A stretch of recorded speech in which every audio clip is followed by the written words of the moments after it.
Hello सांग मैंने जय Jagannath good morning to all of you. तो मुझे मोर डेली ब्लॉगिंग स्टार्ट करुँच। तो देखो तो सकाल उठिकी मुझे प्रथम आंब गछ को देखली काले किसी आंब पड़ी थी कि अरे हाँ हाँ देखो से तो मो गोटे आंब ही पड़ी। तो मुझे कौन कली ए से आंब टी गोटेबा जाऊँचे जेहेतु आजबेस्ट उपर पड़ी तेणु केयरफुली जावाक पड़े छातर सेपटू। तेणु देखो आंबटी को मुझे देखुची काले किए काऊ कि गुंडुचि काले किए खुंपी ना तो मुझे भी नहीं न था। बट आंब टे ठीक अच्छे बस टे तले पड़ी टे फाटी जाए। तो ब्रेकफास्ट देखो मुझे नौ घुगुनी आ दहीबरा देन तापर मो लंच पाइंका भी देखो जेहेतु साधारे विदाउट अनियन एंड गार्लिक रे मु करिछि भेंडी आलू भजा भाजती। देन ये डालमा करने टिके मु मसला डालमा करिछि साधारे तेणु मुझे टमाटो जीरा भूसंग पत्र नहीं ताकू टिके भल से टिके लुण पकईकी हल्दी पकईकी लंका गुंड टिके देकी ताकू खरड़ी देछि। देन डालमा को देखो जो बुट आलू आउ सोयाबीन भी मुझे आड कर नुआ प्रकार डालमा करिछि।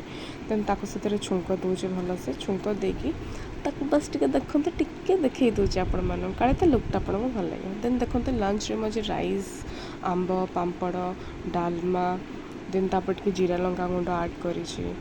देन टिके भेंडी आलू भजा को साइड रे रखी देछि एंड बहुत ही टेस्टी होता सीरियसली गाइस बहुत ही टेस्टी होता बिकज पियाज रसुण ठार साधारे बेसी टेस्टी लगे खाଇବା गुड़ाक बिना पियाज रसुण। देन तापर कौन सन्ध्या टिके ठाकुर को पूजा कर देकी देन तापर चूड़ा संतुला और टिके चाहा बनईदेली। तो मुझे बाबा को देदेली। देन एसपर मुझे रातिर प्रिपेरेसन भी करदे जोटि रातिर आज तरकारी थिला।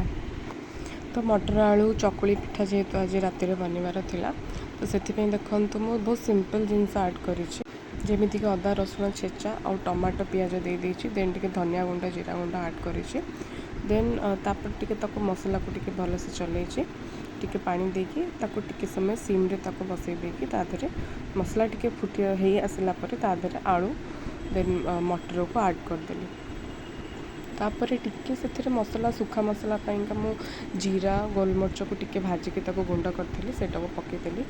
एणिकी एबे जो बैटरटा जो थिला से मु चकुली कली देखो मुझे चकुली कली एबे चकुली मटर तरकारी जदि आज किसी ब्लॉग रे त्रुटि थाए देन क्षमा करिए।